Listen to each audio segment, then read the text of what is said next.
Let me read to you a passage from St. John's Gospel, chapter 1, verses 1 to 18. It's the Gospel for Christmas Day, for Mass during the day. St. John writes, "In the beginning was the Word, and the Word was with God, and the Word was God. He was with God in the beginning. Through him all things were made. Without him nothing was made that has been made. In him was life, and that life was the light of men. The light shines in the darkness, but the darkness has not grasped it. There came a man who was sent from God. His name was John. He came as a witness to testify concerning that light, so that through him all men might believe. He himself was not the light. He came only as a witness to the light. The true light that gives light to every man was coming into the world. He was in the world, and though the world was made through him, the world did not recognize him. He came to that which was his own, but his own did not receive him. Yet to all who received him, to those who believed in his name, he gave the right to become children of God, children born not of blood, nor of the will of the flesh, nor of the will of man, but born of God. The Word became flesh and made his dwelling among us. We have seen his glory, the glory of the only begotten of the Father, full of grace and truth. John testifies concerning him. He cries out, saying, 'This was he of whom I said, He who comes after me has been set above me, because he was before me.' From the fullness of his grace we have all received grace upon grace. For the law was given through Moses, grace and truth came through Jesus Christ.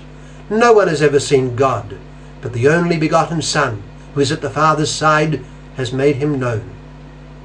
That's from John chapter 1, verses 1 to 18. What does it suggest to us for Christmas Day? It tells us about the Word.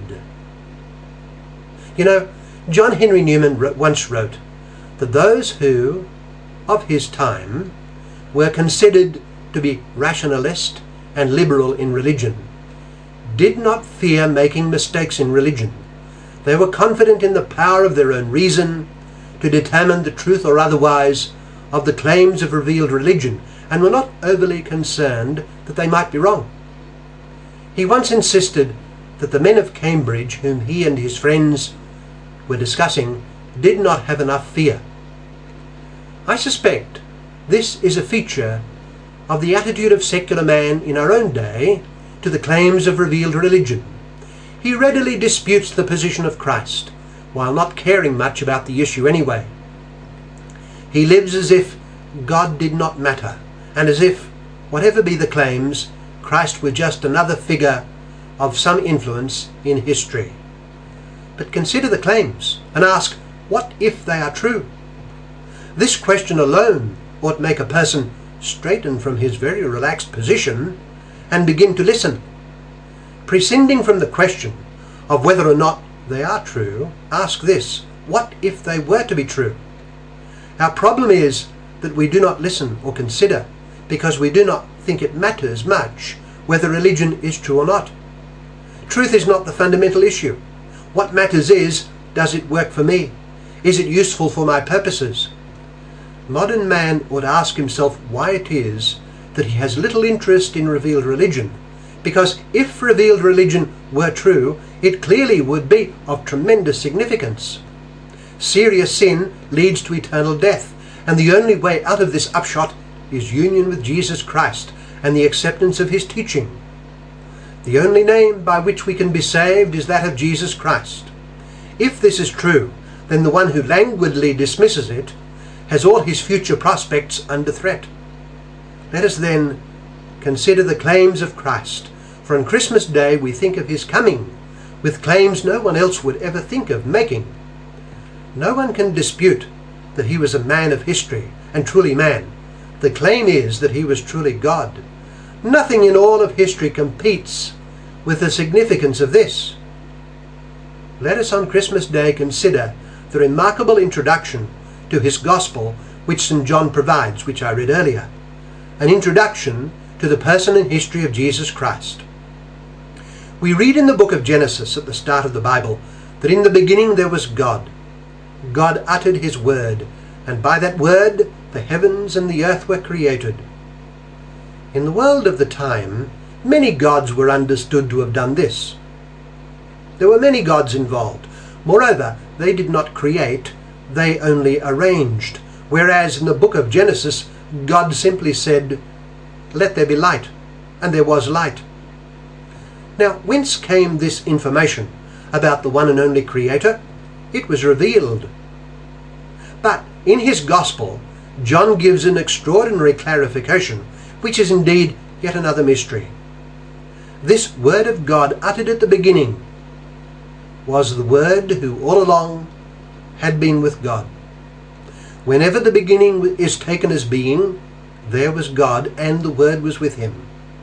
That is to say, just as God had no beginning, nor did the Word. Indeed, mystery most high, the Word was God.